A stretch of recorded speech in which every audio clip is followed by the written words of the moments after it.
cordial saludo a todos los oyentes de Radio María. Un día más, con la gracia del Señor, proseguimos el comentario del Catecismo de nuestra Madre la Iglesia. Dedicamos hoy el segundo programa, queremos concluir hoy, para explicar el tema de las drogas, el punto 2291, que está dentro del apartado del respeto a la salud, incluido a su vez en la explicación del quinto mandamiento del Catecismo. Habíamos dedicado ya un programa y vamos a volver a leer este punto, porque es muy breve y así continuamos donde lo dejamos. Dice el punto: el uso de la droga inflige muy graves daños a la salud y a la vida humana, fuera de los casos en que se recurre a ello por prescripciones estrictamente terapéuticas. Es una falta grave. La producción clandestina y el tráfico de drogas son prácticas escandalosas, constituyen una cooperación directa porque incitan a ellas, a prácticas gravemente contrarias a la ley moral. Bien, en el programa de ayer ya avanzamos bastante, hablamos de lo que era el pecado especialmente grave del enriquecimiento a costa del negocio de la droga, hablamos también de cómo algunas sustancias pueden ser correctamente utilizadas en un contexto terapéutico. Hablamos también de cuál es un poco el origen de la droga entre nosotros. Decíamos que no estamos ante la droga de la curiosidad, porque hay mucha información, lo que falta es más bien una formación, ¿no? No es la droga de la curiosidad, no es la droga de la rebeldía, que más bien hoy en día ser rebelde es casi ser abstemio, decir no y tener personalidad para no dejarse arrastrar, y ser capaces de mantenerse uno en su sitio, ¿no? Yo le decía, me acuerdo que hablando en una ocasión con un grupo de jóvenes, les decía que uno de los grandes problemas que podemos llegar a tener hoy es la confusión de lo corriente y lo normal.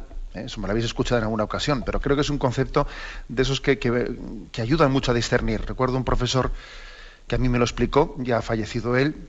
Aprovecho para hacer memoria de él, ¿no? Pues un santo sacerdote, don Evencio Cofreces. Bueno, pues fue profesor mío de moral, y él nos decía: fijaros, hay que distinguir siempre entre lo corriente y lo normal. Y mucha gente confunde esos dos conceptos, ¿no?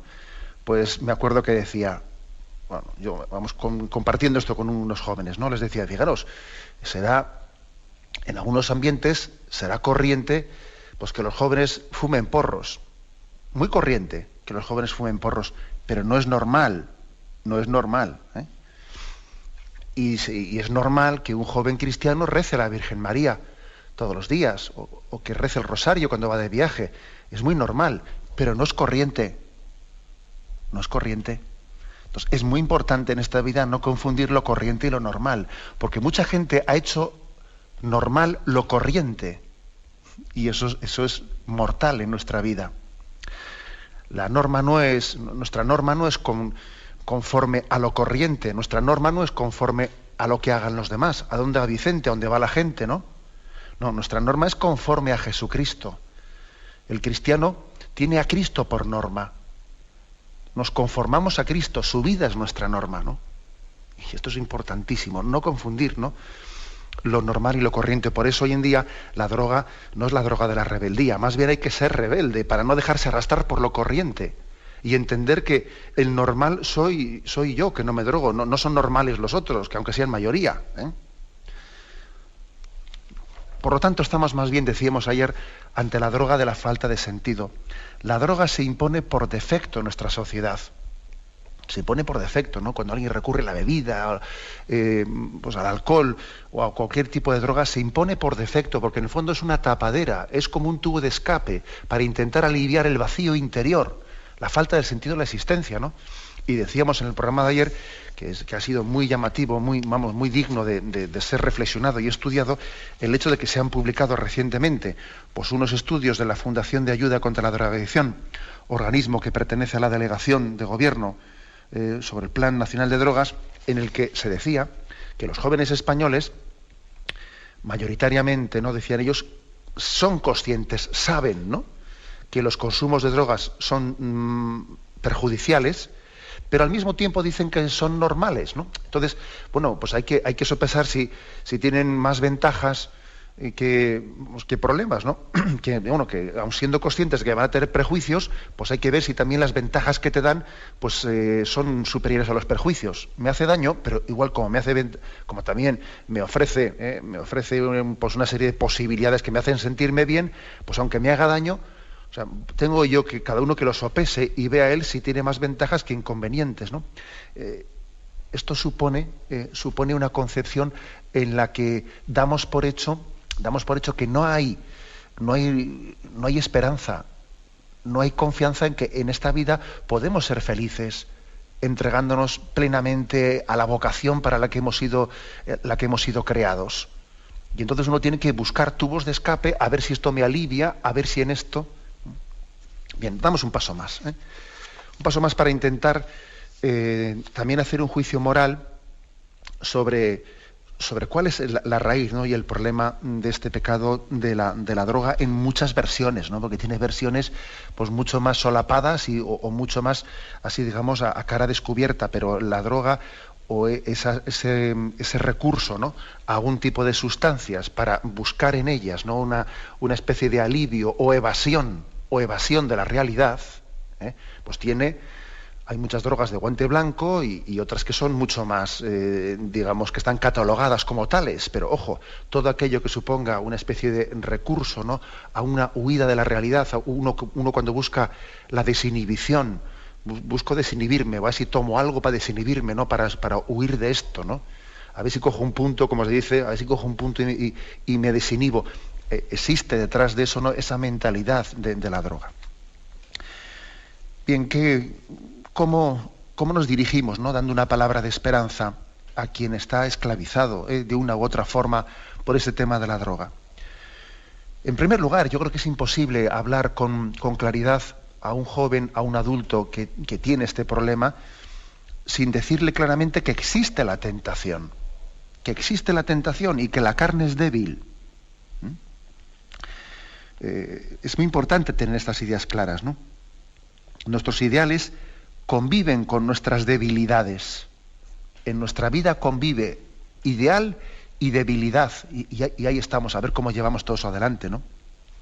Jesucristo mismo nos dice, ¿no?, el espíritu es fuerte, pero la carne es débil, de lo cual se deduce que tenemos que disponernos a la batalla, que esta vida es una lucha, que la vida es milicia, y el que no lucha sucumbe. Esto es seguro. El que no es seguro, es que es evidente, ¿no? Se nos dice engañosamente que hay que ser espontáneos, hay que dejarse llevar por los propios impulsos, sé tú mismo, no te reprimas, olvidando que existe dentro de cada uno de nosotros una tendencia espontánea al egoísmo, reforzada por los vicios que hemos ido adquiriendo a lo largo de nuestra vida. Los cristianos lo sabemos muy bien, porque nos han hablado del pecado original. Y el que no sea creyente que haga una lectura, porque yo creo que decía Chesterton, al que ya veis que cito bastante, que el pecado original es uno de esos dogmas cristianos en el que más que creer, lo que hace falta es ver. Míralo, que ahí está, que es que tú ves esa tendencia que es evidente, ¿no? Bueno, pues es que es importante partir de la realidad, que el principal enemigo que tenemos está dentro de nosotros mismos. Y quien abre los ojos a esta realidad está en una situación privilegiada para orientar la batalla de su vida. Que no podemos identificar deseo y voluntad. Sería un error gravísimo, de nefastas consecuencias, ¿no?, cuando identificamos deseo y voluntad. Es imprescindible, ¿no?, ejercitarse en negarnos a nosotros mismos determinados deseos si no queremos padecer la tiranía de nuestro propio capricho. Si tú quieres tener una voluntad que sea dueña, tú tienes que ejercitarte en negar tus deseos y negar tus caprichos muchas veces. Si tú no eres capaz de decir no a tus deseos y a tus caprichos, tú no vas a tener una voluntad libre. Será una voluntad arrastrada. Quien no es capaz de decir no a sus caprichos, a sus deseos, no tiene una voluntad libre. Y claro, resulta que ahora nos han metido pues una concepción pedagógica en la que todo lo que podríamos llamar mortificación, capacidad de decir que no, etcétera, pues es tildado como de represor, negativo, no sé qué. Esa es una pedagogía de la Edad Media, y entonces resulta que construimos, ¿no? Estamos con ese tipo de pedagogía de rostro liberal, estamos construyendo una persona sin voluntad, en la que su voluntad no es dueña, sino que es arrastrada por sus caprichos y sus deseos.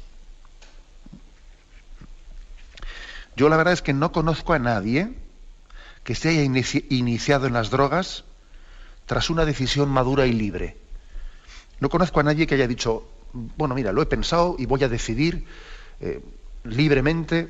No, más bien he escuchado expresiones como las siguientes, ¿no? Comienzas a lo tonto, empiezas a lo tonto, y para cuando quieres darte cuenta ya te has enganchado, ya no eres libre. Curioso, ¿no? En el mundo de las drogas no te conduces, sino que eres arrastrado. Son tus deseos los que te están arrastrando a la voluntad. No es tu voluntad la que manda.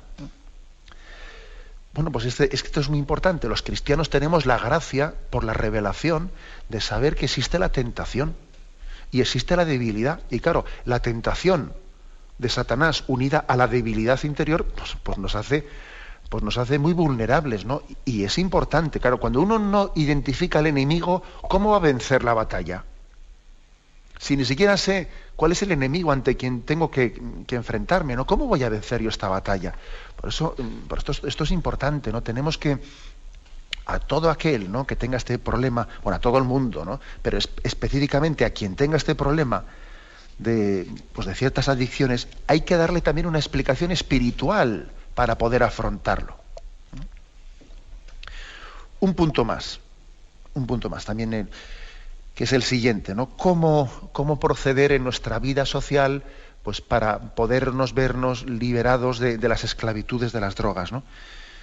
A veces se ha hecho el ridículo planteamiento de que, bueno, pues es que hay que vivir rodeado, uno tiene que vivir en medio de la droga, pero sin esclavizarse por ella, ¿no? Ahora dice uno, vamos a ver, yo puedo vivir en medio del fuego sin quemarme. Es la tentación de decir pues yo no puedo decir que no, un no radical. Tengo que estar ahí, pero al mismo tiempo sin engancharme, ¿no? Sin engancharme.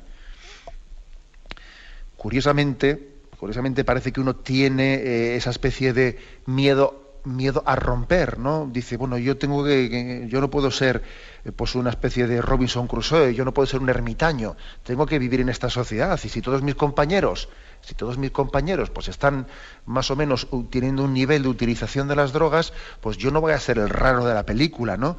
Yo tengo que tener también unas relaciones humanas en las que no sea un raro, ¿no? Bueno, yo propongo este pensamiento como meditación para quien tenga esta situación, este problema, ¿no? Y el pensamiento es el siguiente. Quien no esté dispuesto a dar la espalda al mundo, se llevará la sorpresa de que en poco tiempo el mundo le dará la espalda a él. ¿Qué quiero decir con esto? Quiero decir que a veces nuestro problema suele ser un problema de complacencia. Bueno, claro, es que estoy entre todo el mundo, aquí todo el mundo bebe, aquí todo el mundo, pues por el sábado por la noche se coloca, aquí todo el mundo no sé qué, entonces yo no voy a ser un raro, ¿no? Mira, quien no esté dispuesto a dar la espalda al mundo, al final te llevará la sorpresa de que ese mundo te dará la espalda a ti. Resulta que a veces nosotros, porque nos acepten, estamos asumiendo cosas que sabemos en conciencia que no son correctas, ¿no? Resulta que asumimos eso para que nos acepten, y cuando ya nos hemos traicionado nuestra conciencia, nos hemos vendido, nos damos cuenta de que esas personas cuya aceptación hemos estado intentando mendigar, luego nos dan la espalda. Nos dan la espalda. Aunque nos suele humillar el reconocerlo, el entorno nos influye bastante más de lo que suponemos, ¿no? El ambiente nos hace de la misma manera que nosotros hacemos el ambiente. También el ambiente te hace a ti, te condiciona. Y no es prudente suponer que vayamos a estar habitualmente en medio del fuego sin quemarnos. ¿Qué quiere decir esto? Pues que a veces también la fidelidad a la voluntad de Dios tiene un precio de quedarte solo.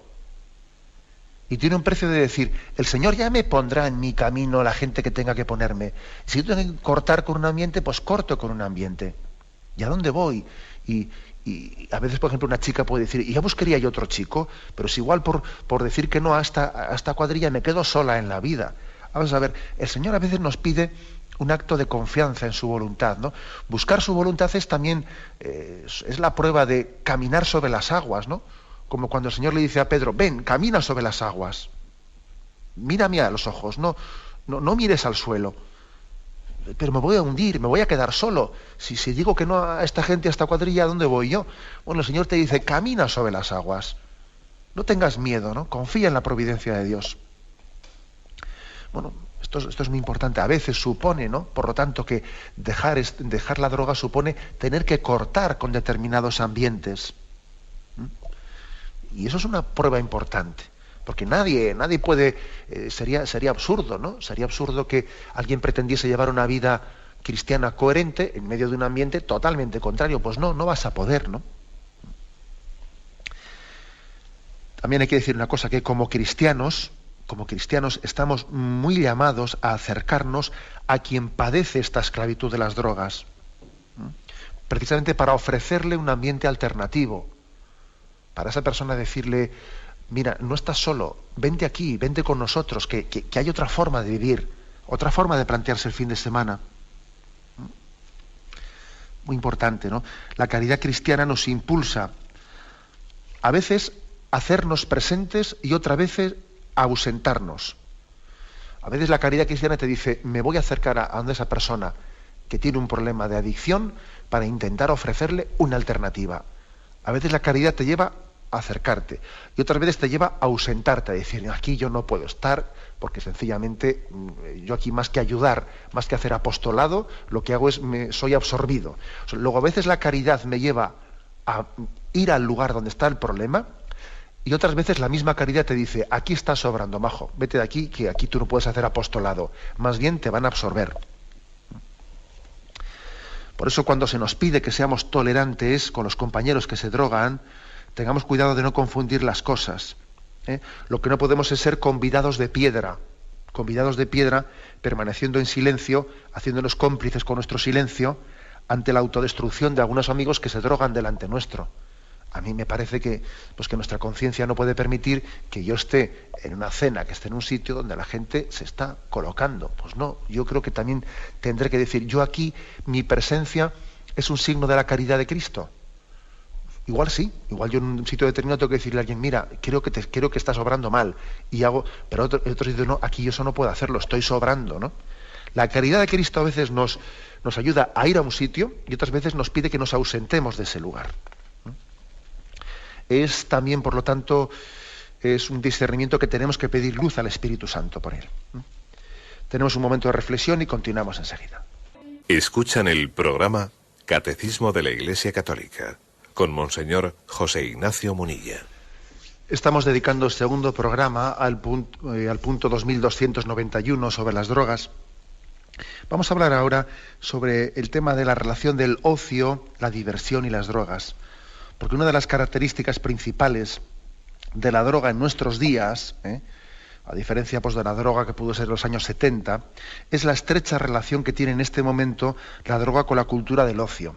En los años 70 el drogadicto típico, él no estaba integrado en el ocio, no, más bien se aislaba para drogarse, pero es que hoy en día la droga está presente en el mismo lugar del ocio.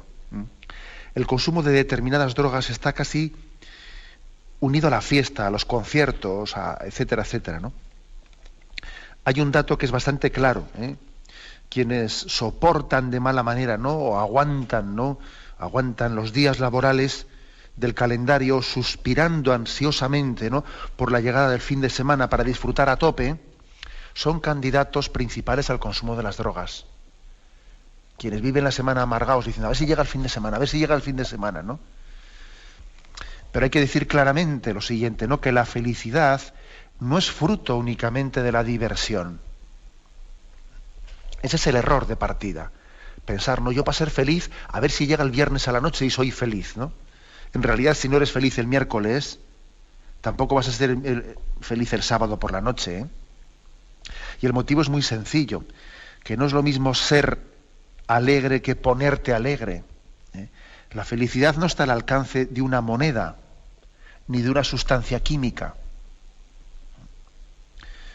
Bueno, incluso el gran drama es que hay quienes, como hemos dicho antes, por ese estudio, ¿no?, de la Fundación de Ayuda contra la Drogadicción, que hay quienes reconocen pues que no son felices, pero que la droga es lo único que les consuela de no serlo, ¿no? Lo malo es que quien recurre al sucedáneo de la felicidad fácilmente deja de buscar la auténtica felicidad, ¿no? Entonces volvemos al principio fundamental que estamos diciendo, ¿no?, que la verdadera felicidad depende de que el hombre busque el bien moral, de que descubra la vocación para la que Dios le ha creado. Depende de que sepamos integrar en nuestra vida las cruces en la vocación al amor, porque en esta vida hay cruces, hay sufrimientos, y hay que integrar esas cruces de la vida en la vocación al amor. Esto es algo, como veis, muy, muy importante, ¿no? Y un consejo a quienes tengan esos problemas de adicción, ¿no?, adicción a las drogas. ¿Cuál es el consejo? Pues la humildad.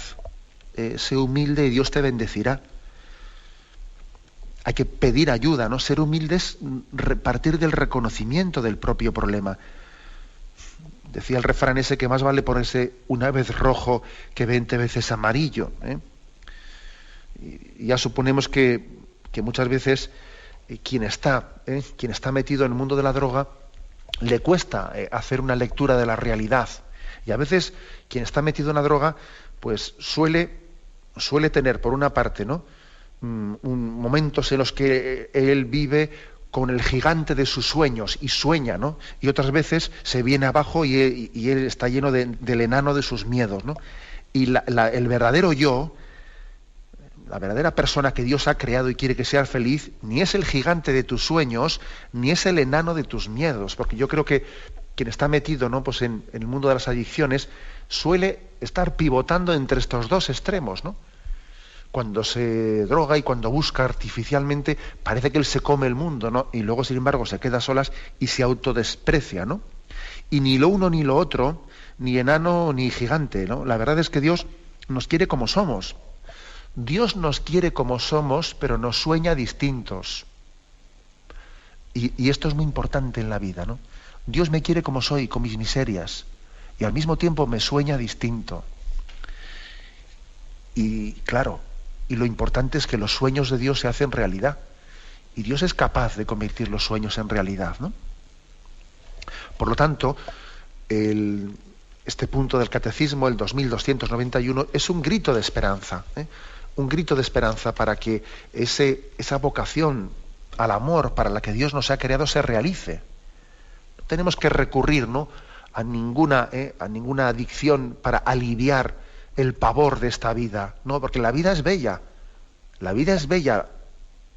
a los ojos de esa vocación que Dios nos ha dado, con cruces, porque cuando digo bella no digo fácil, no he dicho fácil, no, la vida es bella, lo digo porque responde a un plan de amor, en medio de las cruces, en medio de tantas dificultades, pero existen razones para la esperanza. Y bueno, y doy un paso más, permitidme que sea ahora un poco crítico con los datos que se han hecho públicos de este estudio al que me estoy refiriendo tantas veces, ¿no?, dentro de la delegación del Gobierno para el Plan Nacional sobre Drogas, ¿no? Permitidme que sea crítico porque a mí me ha llamado la atención de qué manera se presentan los datos, ¿no? Y eso supone un poco qué sensibilidad tiene por parte de quien los presenta. Por ejemplo, al presentar esto se ha hecho una tipología juvenil según su consideración de riesgo ante las drogas, ¿no? Entonces, pues en ese estudio que se ha hecho entre jóvenes de 15 y 24 años, se les llama retraídos se les llama, hay 4 tipos de jóvenes, ¿no? Los retraídos, que son el 29%, o sea, el 30% casi, los retraídos, dice, ¿no?, este tipo de jóvenes representa la normatividad, el retraimiento, la reflexión. Son los jóvenes que apuestan por la norma, desde el rechazo al riesgo irreflexivo sobre las drogas. Rechazan al menos formalmente los comportamientos ilegales desde robar artículos en grandes almacenes o conducir con exceso de velocidad, pasando por la ocupación de edificios privados que estén vacíos. Son los retraídos. Y digo yo, madre mía, ¿y es correcto llamarles a estos retraídos?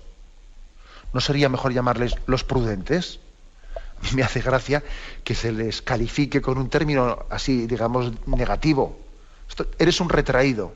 Hombre, yo creo que esto no es ser retraído, ¿no? A mí me parece que esto es ser prudente. Sin embargo, esta encuesta dice, segundo tipo, estarían los jóvenes integrados. A estos se les llama los integrados, ¿no? Son el 31%, dice. Son los jóvenes que mantienen una apuesta moderada, desde el tópico juvenil por la experimentación, pero siempre dentro de un orden. Casi 1 de cada 3 jóvenes estaría ubicado aquí. Es un conjunto de posiciones que refleja, de hecho, lo más esperable en el colectivo juvenil, es decir, jóvenes que se exceden lo justo y que, por tanto, no plantean demasiados problemas. Jóvenes que se exceden lo justo, dice aquí, ¿eh? Y se les llama jóvenes integrados, digo yo, madre mía. O sea que parece que a mí me ha llamado la atención, lo digo así sinceramente, que en la manera de presentar esta encuesta parece que el modelo que se presenta como más positivo es el integrado y no el retraído. Aquí digamos, hay que estar un poco integrado, o sea, hay que excederse lo justo. Digo, es curioso, ¿no? Porque la manera de decir las cosas nos estamos autodelatando, nos estamos reflejando. Luego llama jóvenes experimentados a los que, bueno, pues prueban todo tipo de drogas, y otro 20% de los contradictorios que, aunque dicen reconocer el riesgo, luego, sin embargo, aunque dicen posicionarse en contra, luego, sin embargo, tienen comportamientos, ¿no?, de tontear o incluso de utilizar muchas drogas, ¿no? ¿Por qué digo yo que me llama la atención esta especie de forma de dar las noticias? Porque es que, claro, yo comprendo que es un problema cómo hacer una política firme frente al hecho de la drogadicción con unos principios liberales totalmente contradictorios. Porque claro, a ver cómo se conjuga una cosa con la otra. Si resulta, por ejemplo, que el campo de la sexualidad, desde las administraciones públicas, se está dando un mensaje que es: tú disfruta del sexo a tope, ¿no? El sexo es, pues digamos de una manera, es algo lúdico, es como un instrumento de consumo de placer, ¿no? El sexo no tiene ningún tipo de... no está ligado más que a tu voluntad libre de disfrutar de él, ¿no? Es lo que se dice. Ahora, eso sí, tienes que practicar el sexo seguro, ¿eh? Por lo tanto, preservativo y tal. Claro, esto es el mensaje que se da. Claro, ahora es un problema, como se le dice a un joven, pero no, las drogas no. En las drogas tienes que abstenerte de utilizar drogas. No, porque claro, uno dirá, pero hombre, ¿y por qué me dice usted esto aquí sí no? Las drogas también hay que decir, disfruta de las drogas, pero eso sí, con cuidado, ten jeringuillas limpias y procura no consumir drogas que estén adulteradas, y esto y esto y esto. Claro, por el mismo principio liberal, habría que decir que aquí no se puede decir a la gente no fume usted, sino póngase doble boquilla. No se le puede decir a la gente no se drogue usted, sino procure que las jeringuillas sean limpias. Claro, a ver cómo yo, cuando he sembrado un principio liberal, pues entonces voy a decirle ahora yo a alguien no se drogue usted. Es muy difícil que se lo diga, porque yo he sembrado unos principios de falta de sentido de la responsabilidad en la vida, y a ver ahora cómo freno por el otro lado. Es como si alguien pisase el acelerador y el freno al mismo tiempo, pues el coche se quema. No se puede en unos campos ir de liberal y en otros pretender decir a los jóvenes no os droguéis. No, porque por la misma línea de 3, por la misma regla de 3, habría que decir también, por ejemplo, en el mundo de la sexualidad, seamos responsables con la sexualidad y vivámosla integrada en el amor. Y no como una especie de objeto de consumo y de ocio, ¿no? Y de búsqueda de placer, ¿no? Y con la droga pasa esto, que ahora no sabemos cómo decirle a los jóvenes, no, mira, renunciemos a las drogas, pero así categóricamente, ¿no? No únicamente utilízalas, pero con jeringuilla limpia. No, claro. O sea, y esta es la contradicción, que no se puede soplar y sorber al mismo tiempo. No se puede soplar y sorber al mismo tiempo. No se puede acelerar y frenar al mismo tiempo, porque caemos en una contradicción evidente. Bien, el tema de la droga. Aprovecho este tiempo que nos queda, que nos resta libre antes de pasar al siguiente tema. Lo aprovecho para me voy a permitir hablar de 5 razones concretas para acudir a la convocatoria realizada el 28 de diciembre, Domingo de la Sagrada Familia, en la Plaza Colón de Madrid. Me permito hablar de 5 razones concretas. Bueno, en primer lugar, decir que también sé que muchas diócesis, especialmente los obispos de España, de lugares más alejados, han hecho también sus convocatorias diocesanas, pues porque es difícil el poder también desplazarse hasta Madrid todo el mundo, y porque igual también pues en algunos lugares determinados pues ya tenían organizada pues el plan y la convocatoria diocesana, con lo cual en esos lugares donde el obispo ha hecho una convocatoria diocesana al margen de la de Madrid, pues lógicamente las razones que doy se aplican exactamente lo mismo para acudir a aquella convocatoria pues en Santiago de Compostela, donde sea distinta, o sea, al igual que a Madrid, ¿no? Pero doy estas 5 razones para acudir a esta convocatoria y me remito y me centro pues en esa convocatoria de la Plaza de Colón de Madrid. En primer lugar, por la fuerza de la rogativa. Ha sido la tradición de la Iglesia el que cuando tenemos que pedir, que tenemos que mendigar la gracia de Dios, nos unamos todos para que nuestra oración tenga más fuerza de intercesión. Jesús dijo, cuando 2 o 3 se reúnan en mi nombre, yo estaré en medio de ellos. Y si se ponen de acuerdo para pedir algo, yo se lo concederé. Mi Padre que está en el cielo les escuchará, porque han orado juntos. Su rogativa tiene una fuerza de intercesión. Leo literalmente Mateo 18, 19. Os aseguro también que si 2 de vosotros se ponen de acuerdo en la tierra para pedir algo, lo conseguirán de mi Padre. Y digo yo, ¿y si en vez de 2 o 3 fuésemos 1.000.000? Tendría una fuerza de intercesión muy grande esa rogativa. Por lo tanto, primera razón, la rogativa. Cuando en la Plaza Colón de Madrid se pronuncie ese por Cristo, con Él y en Él, y todos respondamos amén, esa fuerza de intercesión es infinita, unidos a Cristo, a la petición de Cristo al Padre. Por eso yo os invito a que participemos con este espíritu de rogativa. Y creo que incluso sería bueno que en el viaje de ida recemos un rosario y en el viaje de vuelta recemos otro rosario, ¿no? A modo un poco como de romería. Segunda razón, yo creo que es la siguiente, que seamos altavoces del clamor de los inocentes, que prestemos nuestra voz a los que no tienen voz. Ser altavoz del clamor del inocente es recordar que tenemos 112.138 razones para acudir a la Plaza Colón de Madrid, siendo la voz de los 112.138 niños que el año pasado han sido sacrificados en España, con un dato terrorífico, ¿no? Y además es el Día de los Santos Inocentes, el 28 de diciembre, ¿no? Y el clamor de esos niños inocentes llega a Dios. Y esos niños no tienen sindicato que les defienda, ni partido político, porque no votan. Y entonces, ¿quién presta su voz a esos niños? Es nuestra voz la que tiene que representarles. Es duro lo que voy a decir ahora, pero esos 112.138 niños que oficialmente han sido víctimas del aborto el año pasado en España son unos datos encima que no son reales, porque son los abortos que han declarado IVA. Y todos sabemos que las empresas ocultan muchas veces pues sus datos pues para no tener que contribuir a Hacienda. Es decir, habrá muchísimos más encima.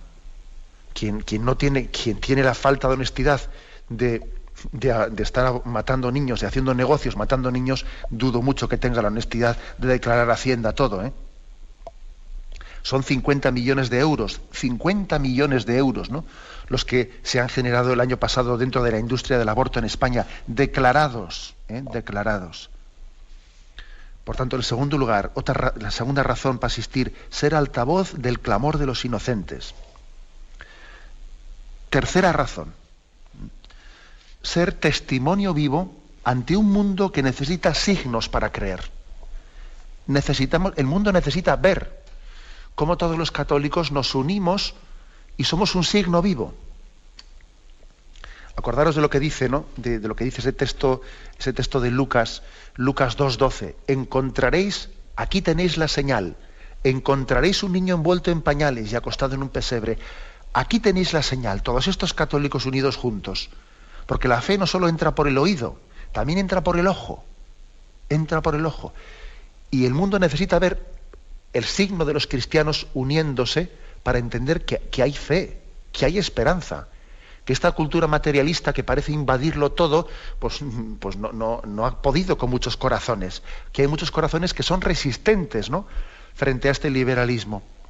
Recuerdo el testimonio de una católica de Barcelona que estuvo presente en el Congreso de Católicos de Vida Pública, Mercedes Aroz, creo que se llama ella, ¿no?, que fue una senadora del Partido Socialista y que al conocer a Jesucristo pues tuvo una conversión y abandonó su partido político y abandonó su escaño en el Senado por coherencia con su fe católica, ¿no?, con la que se había encontrado.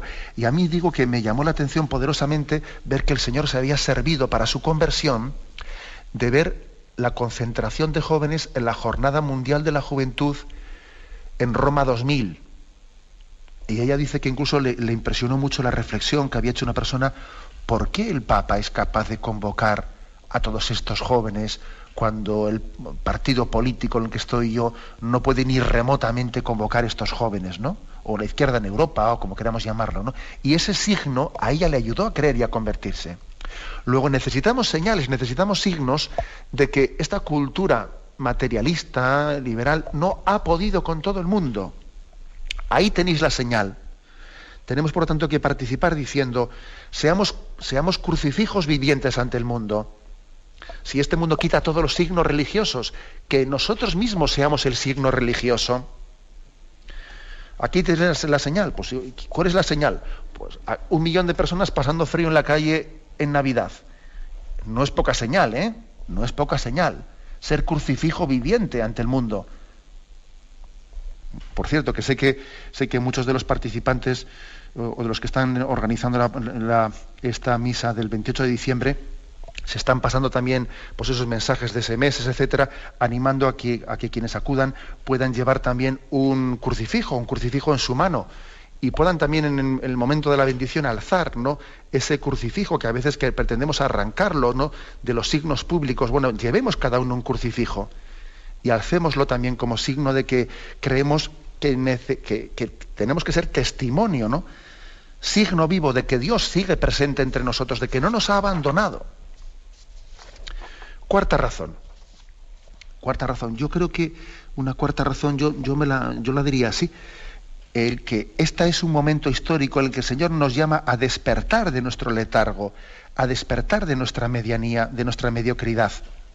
Quizás el Señor haya permitido esta situación que España está pasando, de secularización, de laicismo. Quizás el Señor en su providencia haya permitido esto para que nosotros despertemos y crezcamos en virtud, y crezcamos en valentía, y que rompamos imagen, y que dejemos de nadar a dos aguas, y que dejemos de ser, pues eso, ¿no?, como dice el libro del Apocalipsis: no eres ni frío ni caliente, y por eso te he vomitado de mi boca, ¿no?, dice el libro del Apocalipsis. Quizás el Señor ha permitido esta situación para que crezcamos en virtud, ¿no? Porque a veces, hasta que no vemos el rostro del mal, no reaccionamos. Y en la providencia de Dios, pues Él conduce los designios, ¿no? Y en quinto lugar, también quinta razón para acudir, ¿no?, a esa concentración, a esa Santa Misa del día 28 de diciembre, Sagrada Familia, Día de los Santos Inocentes, en la Plaza de Colón de Madrid, ¿no? Necesitamos animarnos y confortarnos mutuamente. Necesitamos saber que no estamos solos. Porque, claro, todos necesitamos el estímulo mutuo. Es verdad que Dios está con nosotros, que Él es nuestro consuelo, pero Dios también quiere consolarnos con otros cristianos, ¿no? Muchos piensan, pues bueno, viven situaciones de decir, pues parece que somos los últimos de Filipinas, ¿eh? Los últimos de Filipinas. Yo tengo un amigo que, así medio en broma, hablando de esta situación dura, ¿no? Suele decir, bueno, el último que se trague la llave y que apague la luz, suele decir él, ¿no? Así en bromas, con ironía. El último que se trague la llave y que apague la luz. Bueno, pues evidentemente necesitamos también encuentros como estos para entre nosotros saber que no estamos solos, que nos confortamos mutuamente, que hay razones para la esperanza, que aunque parezca, ¿no?, que mayoritariamente, ¿no?, pues hay una cultura sofocante, agnóstica, laicista, etcétera, no, que somos muchos los cristianos, muchos más de los que aparece. Estoy seguro que somos mucho más cristianos de los que parece que somos. Necesitamos también confortarnos mutuamente unos a otros. El Señor también se sirve, ¿no?, del prójimo para el confortamiento mutuo. Bueno, pues permitidme, pues, ¿no?, que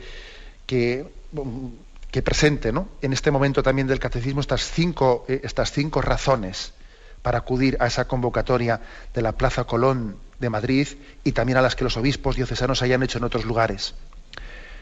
Por la fuerza de la rogativa, pidiendo todos juntos en oración conjunta, en comunión. En segundo lugar, para prestar nuestra voz al clamor de los niños inocentes que mueren víctimas del aborto. En tercer lugar, para ser testimonio vivo ante un mundo que necesita signos visibles. En cuarto lugar, ¿no?, también para reaccionar, para despertar de nuestro letargo, para salir de nuestra ambigüedad, de nuestra imagen complaciente, ¿no? Y en quinto lugar, ¿no?, pues para confortarnos mutuamente con ese caminar en el que el Señor ha querido que seamos iglesia en este momento y en este lugar concreto de la historia. Bien, pues vamos a dar paso ahora a la intervención de los oyentes. Podéis llamar para formular vuestras preguntas al teléfono 917-107-700. 917-107-700.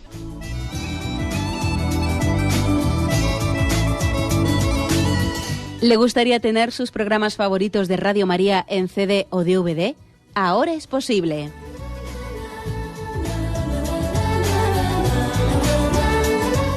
Le sugerimos que primero se informe en qué formato de audio lo puede escuchar en su equipo, DVD o CD, teniendo en cuenta que no todos los lectores de CD pueden reproducir el formato digital MP3 en el que enviamos nuestros programas.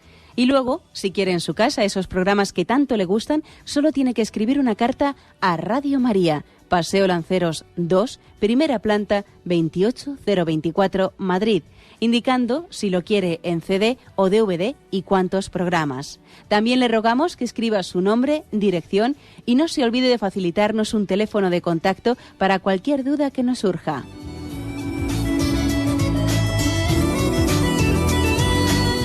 Radio María, más cerca de usted.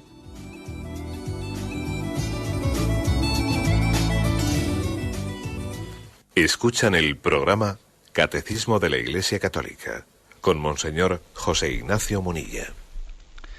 Sí, buenos días, ¿con quién hablamos? Hola, buenos días. Buenos días, le escuchamos. Mire, padre, resulta que ayer escuché a la señora que dijo que había pedido al Señor con humildad que dejara de fumar. Y ayer lo hice yo y este es el momento en que no fumo. Ni ayer ni hoy. De acuerdo, muy bien. Gracias por su testimonio. Bien, pues bueno, pues la verdad es que ayer hubo un oyente, para los que no lo escucharon, que explicó sencillamente que la forma en la que ella dejó de fumar fue una oración humilde, hecha a Dios, y que Dios le escuchó y le quitó la adicción pues instantáneamente, ¿no? Bueno, Dios puede hacer las cosas así.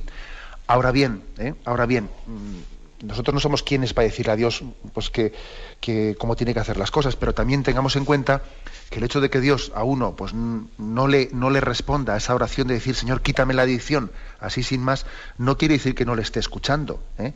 Si por ejemplo la forma en la que Dios quiere que uno deje de fumar o lo que fuere, sea pues yendo a un tratamiento que un médico le ayuda, pues con una serie de ayudas externas para que uno deje de fumar, el hecho de que haya unas mediaciones médicas no quiere decir que Dios no me esté ayudando. O sea, Dios también me puede dar su gracia para dejar de fumar a través de una ayuda médica o un tratamiento o una especie de método de dejar de fumar. Que también puede hacerlo de una manera directa, milagrosamente, puede hacerlo. Pero no pensemos que si no me escucha esa oración directa y pide que yo pues haga una metodología de dejarlo, es que no me está escuchando, ¿no? Dios nos ayuda a través también de mediaciones humanas, de causas segundas, o también directamente con su gracia. Adelante, damos paso a un siguiente oyente. Buenos días. Buenos días. Buenos días, sí, le escuchamos. Mire, la pregunta que yo le quiero formular es más bien hacia una respuesta que usted dio antes de ayer. Lamentaba usted que los fieles no nos pusiéramos de rodillas en la comunión. Uh-huh. Y a mí me extrañó mucho, porque si nosotros lo hacemos es porque ustedes, en general la Iglesia, nos lo ha dicho, porque nos dicen que el momento de la consagración no es momento de adoración, sino más bien de estar dispuestos a la llamada de Dios. Entonces nos quedamos de pie porque la Iglesia nos lo ha pedido. De acuerdo, le respondo a esa cosa. No, me imagino que habrá habido algún sacerdote o alguna persona que a usted le haya dicho tal cosa, pero no ha obrado correctamente, o ese mensaje que ha transmitido no es correcto. Eso no lo ha dicho la Iglesia, ¿eh? Habrá sido alguna persona que lo ha transmitido incorrectamente. La consagración sí tiene una norma litúrgica en la que comunitariamente todos, no digamos, no aleatoriamente, sino que todos nos arrodillamos, ¿no? O sea, es decir, es una postura litúrgica que está pensada para que todos conjuntamente la hagamos. Lógicamente, quien no puede arrodillarse, pues porque también tiene sus problemas en las rodillas, etcétera, pues no se arrodilla, ¿no? Eso es evidente, ¿no? Pero estamos hablando de quien puede arrodillarse. La consagración es un momento de adoración. Esa distinción que a usted alguien le ha hecho, se la ha hecho equivocadamente. También, bueno, pues tenemos que reconocer que a veces no somos fieles y que a veces inventamos teorías personales, y esto es muy importante, que un sacerdote o que un laico, que un seglar, que un religioso no invente teorías personales, sino que sea fiel a la propia liturgia, ¿no? La liturgia es una expresión de fe. Se dice lex orandi, lex credendi, es decir, es muy importante ser fiel a la ley de la liturgia, porque de ahí se conllevará una fidelidad a la fe que se expresa en la liturgia. Adelante, hemos pasado a una siguiente llamada. Buenos días. Buenos días, Buenos señor. días. Buenos días. Mire, quiero hacerle una pregunta, por favor. Es que yo veo que hay muchos cristianos que votan a partidos socialistas, a partidos políticos que aprueban el aborto, aprueban pues el divorcio, aprueban... Y a mí me tiene muy preocupada, porque yo creo que es una falta de formación, pero es que yo pienso que nos lo debían de decir nuestros pastores en la Iglesia claramente, y por ejemplo pues en una homilía el domingo, quiero decir, para que tuviéramos muy claro que es un contrasentido votar a partidos políticos que aprueban esas leyes. Uh-huh. Pues mire usted, yo creo que los obispos, como dice usted, cuando viene el contexto de las campañas electorales, solemos dar unas orientaciones morales, yo creo que intentando iluminar esto que usted está diciendo. Ahora, yo le voy a decir un poco más, ¿no? No únicamente es un contrasentido votar a partidos políticos que aprueban esas leyes, también yo creo que es un contrasentido votar a partidos políticos que, aunque cuando esas leyes se legislan, ellos no votan a favor, votan en contra, luego cuando a ellos les toca gobernar, no las cambian, sino que siguen adelante, como también ocurre en Europa y ocurre en España, que hay partidos políticos, ¿no? Pues que se opusieron a la ley del aborto, a la ley del divorcio, pero claro, luego cuando ellos gobiernan, resulta que el aborto todavía crece. Y entonces tienen plena responsabilidad. Lo que no puede ser es que yo no lo aprobé, pero yo lo aplico, y además lo aplico de una manera todavía que aumenta conmigo el mal. Luego creo que todavía yo iría más lejos de lo que usted ha dicho, que no únicamente un católico no puede votar a un partido político que ha promovido esa ley inmoral, sino también a otro partido que, aun no habiéndola votado para legislarla, luego sin embargo la aplica como si fuese su propia ley y concepción de la vida, ¿eh? O sea que fíjese usted que tenemos un problema, ¿no? Un problema serio en el que tenemos que buscar coherencia. Claro, ya sé que usted me dirá, ¿y entonces qué hacemos? Pues ciertamente es un problema, ciertamente es un problema, pero yo aquí ya lo he hablado en más de una ocasión. El problema de que los cristianos, cuando vamos a expresar nuestro voto, tenemos que elegir entre Guatemala y Guatepeor. Oiga, mire usted, yo no quiero elegir entre Guatemala y Guatepeor. Yo quiero tener pues una expresión del voto político en la que sea coherente con mi concepción y con mi doctrina social. Ya sé que este no es un problema exclusivo de España, que por ejemplo en Estados Unidos, pues un cristiano, un católico dice, ¿yo a quién voto? ¿A los demócratas o a los republicanos? Pues mire usted, ni los demócratas ni los republicanos. Pongo el ejemplo de Estados Unidos para tener más libertad de hablar, ¿eh? Porque si igual hablo de España parece que todo el mundo, esto lo dice por el PP, esto lo dice por el PSOE. Pues claro que lo digo por el PP y por el PSOE, pero voy a hablar de Estados Unidos para tener más libertad, ¿eh? Dice alguien, ¿yo a quién voto? ¿A los republicanos o a los demócratas en Estados Unidos? Mire usted, tanto los republicanos como los demócratas tienen muchas cosas en su ideario totalmente contrarias a la concepción católica de la existencia. Porque, por ejemplo, el partido republicano, por mucho que se diga defensor, ¿no?, o defensor de la vida, luego en la práctica, pues en muchos estados, los gobernadores republicanos pues no han hecho nada por impedir el aborto, o muy poco. Y además también el partido republicano ha favorecido a la guerra de Irak, con una política belicista y de armar un lío innecesario en contra de ese criterio que el Santo Padre también habló del no a la guerra, y el Partido Republicano pues ha sido culpable de ese desaguisado de guerra, ¿no? Hablando de un lío ahí de que había armas químicas que luego no las había, ¿no? Y el Partido Demócrata pues está promoviendo en Estados Unidos pues el aborto libre y la disolución del matrimonio, etcétera, etcétera. Entonces, un católico en Estados Unidos, pues, ¿qué puede hacer? ¿Votar a Guatemala o a Guatepeor? Pues es que esa no puede ser la alternativa. La alternativa tiene que ser otra. El Espíritu Santo tiene que estar suscitando alternativas para que los cristianos podamos votar en conciencia. Tenemos que rogar por esto. Evidentemente no es tarea de los obispos el que nosotros construyamos ninguna alternativa. Eso es tarea de los seglares, de los laicos. Los obispos no podemos, no debemos, esa no es nuestra tarea, ¿no?, conformar alternativas políticas. Pero tenemos que rogar, ¿no?, para que el Señor también suscite vocaciones católicas a la política. Y así, de esa manera, los católicos podamos ser coherentes en el voto. Bien, me despido con la bendición de Dios Todopoderoso, Padre, Hijo y Espíritu Santo. Alabado sea Jesucristo.